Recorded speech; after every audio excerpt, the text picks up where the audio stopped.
मेरा नाम है सुभाष। आप सबका स्वागत करता हूं अपने YouTube चैनल शुभ कोचिंग क्लासेस में। आज के वीडियो पर हम बात करेंगे विद्युत द्विध्रुव के कारण विद्युत क्षेत्र की तीव्रता। वीडियो देखने से पहले मेरे वीडियो को लाइक कीजिए, सब्सक्राइब कीजिए और अधिक से अधिक शेयर कीजिए और वीडियो को लास्ट तक जरूर देखिए, जिससे आपको टॉपिक समझ में आएगा, लॉजिक समझ में आएगा, कैसे क्या करना रहता है। आप लोग क्या करते हो कि थोड़ा सा देखे और चले जाते हो, तो कैसे वीडियो के बीच में मजा कैसे आए, तो वीडियो को लास्ट तक जरूर देखना। तो चलते हैं टॉपिक हमारा क्या है, विद्युत द्विध्रुव के कारण विद्युत क्षेत्र की तीव्रता। ये वेरी आईएमपी क्वेश्चन है, VIMP, very international most profit वाले क्वेश्चन। तो विद्युत द्विध्रुव के कारण विद्युत क्षेत्र की तीव्रता जानेंगे। हमारा पहला क्या होता है, अक्षीय स्थिति, दूसरा क्या होता है, निरक्षीय स्थिति। ये कई बार बोर्ड एग्जामों में आया गया है। तो पहले जानेंगे अक्षीय स्थिति। अक्षीय स्थिति क्या होता है, जब कोई बिंदु जिस पर विद्युत क्षेत्र की तीव्रता हमें क्या करनी है, ज्ञात करनी है और बढ़ाए गए द्विध्रुव के अक्ष पर स्थित हो, इस बिंदु को हम क्या कहते हैं, अक्षीय स्थिति। देखिए बोला क्या है, जब कोई बिंदु, मान लीजिए कोई बिंदु है जिस पर विद्युत क्षेत्र की तीव्रता क्या करनी है, ज्ञात करनी होती है और बढ़ाए गए द्विध्रुव पर स्थित होती है, इस प्रकार इस बिंदु को हम क्या कहते हैं, अक्षीय स्थिति कहते हैं और इसे ही अनुदैर्ध्य स्थिति कहते हैं। अब जानेंगे निरक्षीय स्थिति। जब कोई बिंदु जिस पर विद्युत क्षेत्र की तीव्रता ज्ञात करनी होती है, द्विध्रुव के कहां स्थित होता है, लंबार्धक में, और इसमें कहां स्थित होता था, अक्ष पर, और यहाँ पास लंबार्धक पर स्थित होता है, तो इसे निरक्षीय स्थिति कहते हैं तथा इसे अनुप्रस्थ स्थिति भी कहते हैं। तो अब चलते हैं इनके व्यंजक की ओर। तो लास्ट तक जरूर जुड़े रहिएगा, व्यंजक तभी समझ में आएगा जब आप लास्ट तक पूरा वीडियो जरूर देखेंगे। तो चलते हैं व्यंजक की ओर। देखिए पहला नंबर, अब देखिए अक्षीय स्थिति। अब अक्षीय स्थिति के लिए व्यंजक जानेंगे। तो सर्वप्रथम आप डायग्राम के द्वारा समझिएगा। मान लीजिए कोई दो बिंदु है, यहाँ पास A है, यहाँ पास क्या है, B है, यहाँ पास कोई मध्य बिंदु O है। देखिएगा सब कोई ध्यान से। अब देखिए B पर कौन सा आवेश, -Q आवेश दे दिया, यहाँ पास +Q चार्ज दे दिया। अब यहाँ पास कोई अन्य बिंदु P है, कौन सा, कुछ तो दूरी होगा ना, O से R दूरी पर एक अन्य बिंदु P है, जिस पर हमें क्या करना है, विद्युत क्षेत्र की तीव्रता। याद रखिएगा बिंदु दोनों ध्रुवों के बीच की प्रभावी लंबाई कितना होता है, 12। कोई दिक्कत। अब चलते हैं, मान लीजिए माना AB है विद्युत द्विध्रुव है,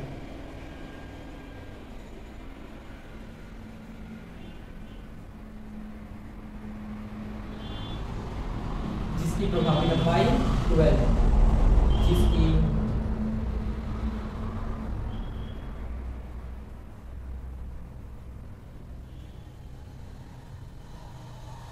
प्रभावी लंबाई 12 है।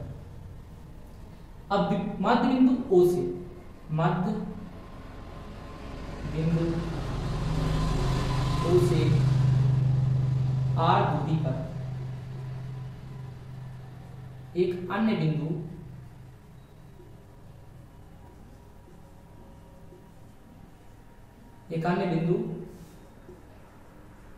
P है, जिस पर क्या करनी है, तीव्रता ज्ञात करनी है, जिस पर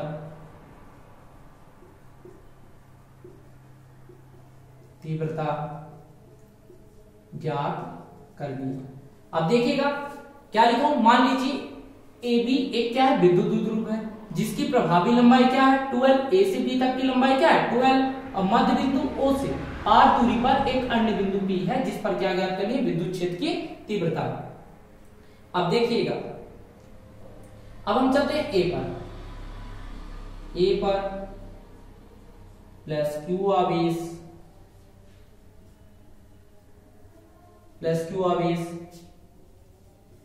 के कारण बिंदु P पर तीव्रता ज्ञात करेंगे।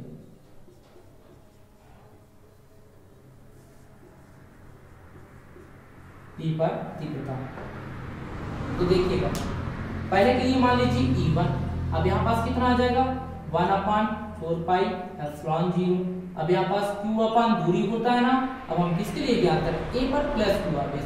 अब A यहाँ से यहाँ तक की दूरी क्या है, P है, यहाँ पास कितना आ जाएगा, AP²।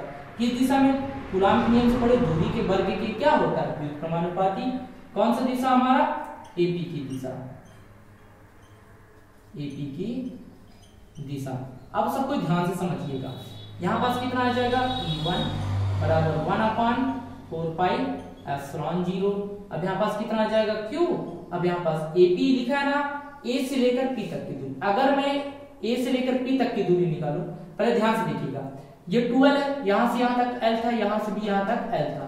अब यहाँ से O से लेकर मतलब मैं इधर जा रहा हूँ ना AP से, तो टोटल तो R है। अगर मैं AP की लाइन निकालूंगा तो R माइनस L होगा कि नहीं, AP के लिए दूरी, AP के लिए होगा कि नहीं R माइनस L। क्यों होगा, क्योंकि A से लेकर P तक की यहाँ तक की मेरे को दूरी ज्ञात करनी है। अब मेरे को O से लेकर P तक की दूरी ज्ञात है। अब मेरे को क्या यहाँ तक की, यहाँ से लेकर यहाँ तक की दूरी ज्ञात करनी, मतलब R में से मैं L निकाल दूंगा तो मेरे को जो बचेगा यहाँ तक की दूरी आ जाएगा। यहाँ पास कितना आ गया R माइनस L, यहाँ पास कितना आ गया R माइनस L का स्क्वायर। अब इसी प्रकार बिंदु B पर, अब B पर माइनस Q आवेश के कारण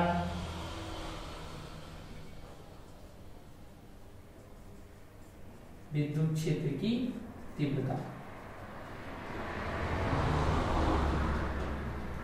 अब इसी प्रकार यहां पास कितना आ जाएगा E2 बराबर 1/4πε0। अब यहां पास कितना आ जाएगा Q अपान, अब यहां पास कितना आ जाएगा BP का स्क्वायर। अब ध्यान से देखिए, देखते जाइएगा, यहां पास कितना आ जाएगा हमारा E2 बराबर 1/4πε0। अब यहाँ पास कितना आ गया Q। अब यहाँ पास BP गिराने देखिएगा, B से लेकर P तक की दूरी। अब मेरे को समझिएगा O से लेकर P तक की दूरी तो पता है R है। अब इसमें अगर मैं यहाँ से लेकर यहाँ तक की दूरी ऐड कर दूं तो मेरे को B से लेकर P तक की दूरी मिल जाएगा ना, मतलब L प्लस R या फिर R प्लस L का स्क्वायर। यहां तक सबको समझ में आया। और यहाँ पास E2 कर लीजिएगा, क्यों कर लीजिएगा, क्योंकि इधर E1 चल रहा था। अब यहाँ पास सबको ध्यान से देखिएगा, जो E1 और E2 है ना,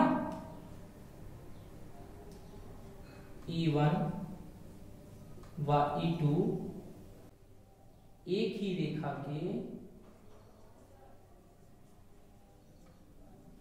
विपरीत दिशा में कार्यरत है।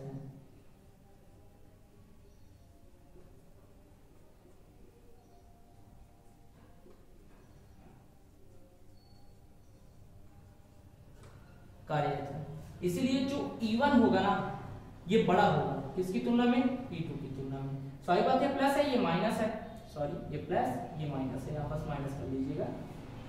अब इसी प्रकार अगर मैं नेट कुल बिंदु P पर तीव्रता निकालूंगा, बिंदु P पर तीव्रता, अभी बात किया बड़ा कौन है, तो आप लोग कहोगे E बराबर, यहाँ पास कितना आ गया E1 माइनस कितना आ गया आपका E2। अब यहाँ पास देखिएगा E बराबर E1 का मान क्या मिला है आपको, यहाँ पास आ गया 1/4πε0। अब यहाँ पास Q अपान R माइनस L का होल स्क्वायर, ये मिला, माइनस लगा है, माइनस लगा लीजिए। E2 का मान क्या मिला है 1/4πε0, यहाँ पास कितना आ गया Q अपान R प्लस L का होल स्क्वायर, ये आ गया ना। आप इसी को हम हल करेंगे, यहाँ मेरे को थोड़ा रफ करना पड़ेगा, अगर आप लोग नहीं लिखे हो तो इस पे स्क्रीनशॉट करके। अब यहाँ पास समझिएगा E बराबर, यहाँ पर देखिए Q अपान 4πε0, इसमें भी Q अपान 4πε0, क्या हमें कॉमन दिख रहे हैं, तो आप लोगों ने जी हाँ हमें तो कॉमन दिख रहा है, तो कॉमन ले लो, Q अपान 4πε0 कॉमन ले लिए, अंदर का क्या बचा 1/R माइनस L का होल स्क्वायर, और इधर माइनस लगा लीजिए, यहाँ पास कितना बचा 1/R प्लस L का होल स्क्वायर, अब इसको लिख दीजिए। अब देखते जाइएगा E बराबर, यहाँ पास कितना आ जाएगा Q अपान 4πε0। अब यहाँ पर ध्यान से देखिएगा, इन दोनों का ले लीजिए लल्लू चाचा, यानी एलसीएम ले लीजिए, L R माइनस L का होल स्क्वायर, यहाँ पास R प्लस L का होल स्क्वायर। अब देखिएगा यहाँ पर देखिए R प्लस L का गुणा कर दीजिए, R प्लस L का होल स्क्वायर, और माइनस यहाँ पास कितना आ जाएगा R माइनस L का होल स्क्वायर, कोष्टक बंद कर दीजिए। अब दो फार्मूला आप लोग पढ़े होंगे, पहला कौन सा फार्मूला पढ़े होंगे, A प्लस B का होल स्क्वायर क्या होता है, A square plus 2ab plus B square, ये होता है कि नहीं, आप लोग पढ़ चुके हो। अब यहाँ पास a माइनस बी का भी होल स्क्वायर क्या होता है, ए स्क्वायर माइनस 2ab और यहाँ पास प्लस का बी स्क्वायर, ये दोनों पर हम तोड़ देंगे इसको। यहाँ पर देखिएगा, यहाँ पास कितना आ जाएगा, e बराबर q upon 4 pi epsilon not, ये आ गया कि नहीं। अब यहाँ पर देखिए कितना आ जाएगा हमारा, r का स्क्वायर प्लस 2rl और यहाँ पास l का स्क्वायर। अब यहाँ पास माइनस लगा लीजिए, कोष्टक के अंदर लिख दीजिए, यहाँ पास कितना आ जाएगा, r square minus 2rl plus l का स्क्वायर। आप कोष्टक बंद कर दीजिए, नीचे क्या आ जाएगा हमारा, r square minus l square और टोटल का होल स्क्वायर, कोष्टक बंद कर दीजिए। अब यहाँ पर देखिएगा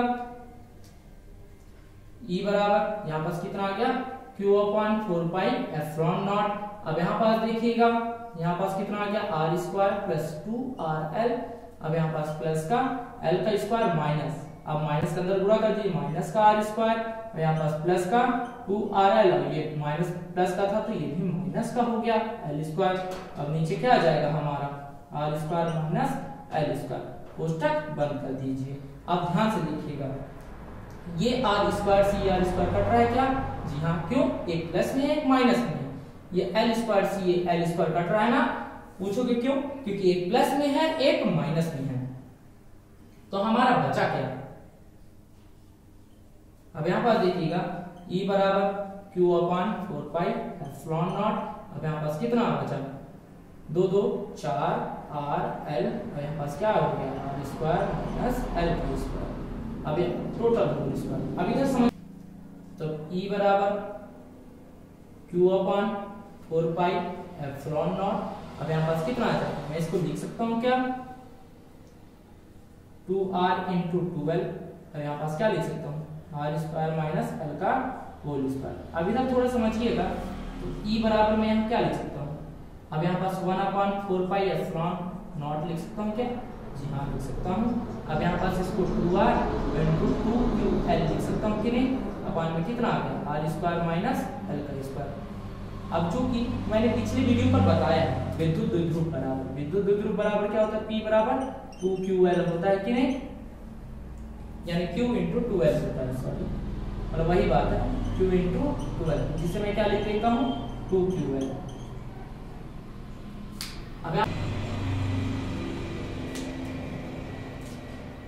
e बराबर कितना आ गया, 1 अपॉन 4 पाई एप्सिलॉन नॉट, अब यहाँ पास कितना आ गया, 2r इंटू p, अपॉन में कितना आ गया, r square minus l square और टोटल का होल स्क्वायर।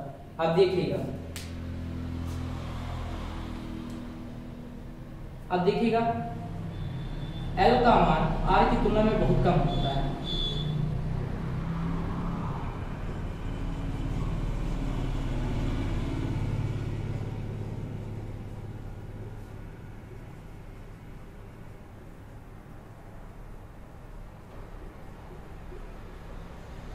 कम होता है, यानी जो l है r की तुलना में क्या है, बहुत छोटा है, यानी l ग्रेटर देन r, इसलिए l स्क्वायर को क्या करेंगे, नगण्य मानने पर।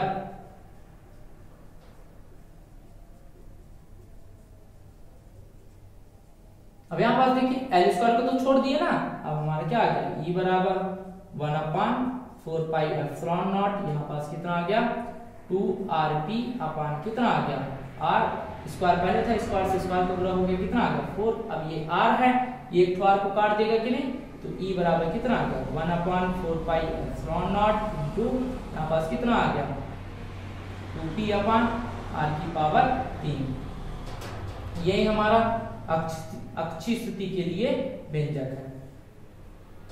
तो आई होप आप लोग को क्वेश्चन समझ में आया होगा। अगर क्वेश्चन समझ में आया है, अगर अच्छा लगा है आपको समझने का टेक्निक, तो मेरे वीडियो को लाइक कीजिए, सब्सक्राइब कीजिए और अधिक से अधिक शेयर कीजिए। धन्यवाद, मिलते हैं नेक्स्ट वीडियो पर।